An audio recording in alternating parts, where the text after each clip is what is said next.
Houseing Manipur the Tokliba Iranga Siloishinaba, Maike Kiadagi, Tongan Bakongtang Kya Paikalabasu, Koutruk Maning Chingyang Da Kuki Shing Anouba Gari Lambi Amadi Bunker Kya Shemgatlakpa Atubada Marilainaba Singna Mideng Changhodrabade, Koutruk Chinglaikai Amadi, Koutruk Kunjauda, Maite Sing Kundaba Ngamdabagi Fibam Lakpa Yai Hari. TOMTV na Koutruk ke Kunja Sing dagi fangba UAV drone footage amagi matung inade.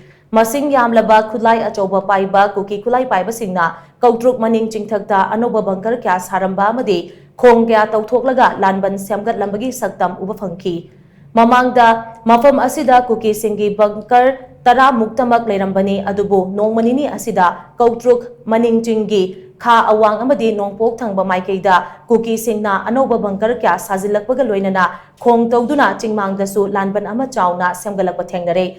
Anouba bunker singa se aswangba marakta leiba maramna sabjaba masing khangba ngamdrabasu chawrakna bunker taragi mathakta oiramba yai haina panari. Bunker singa sida Kuki khulai paiba mangadagi tara fauba santritai khara amana Chingyang mathakta aropi chatuna leiba ui.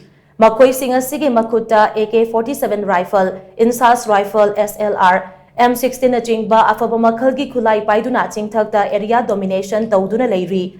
Mafam asidagi pangthap thaptana harauthel chingthakta Assam rifles ki kyam amasu leiri. Adubu matau karamna Kuki khulai paiba singa sina lona yadaba muongda public ta license pidaba afaba makhalgi khulai singa si pairaga koichat chatlibanu haibasi achoba wahang ama oirakle.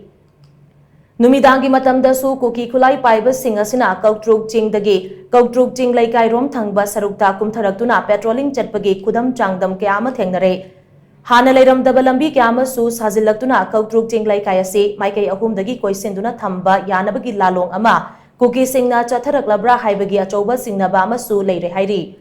Nakalamaromda Koutruk Ching mamang maitei taba mafam singda thamliba security force ase masing yamdaba amadi Khul ngaknaba leiriba village defense volunteers singna pairiba double barrel cartouche nongmai sing asinadi Kuki Shingna attack chatharakpa matamda khul ngaknaba khonabada khudong chadaba kaya mayoknarakpa yabagi phibam amada leihori. Maramaduna Koutruk chingthakta Kuki Shingna nauna Shemgatlakliba lanban sing asi laingangna athuba matamda mideng changbiduna bunker sing asi lauthokpiyu natragana Koutruk ta thamliba stat force ki masing asi hangat hanbiyu haina kunja singna phongtoknarakhi.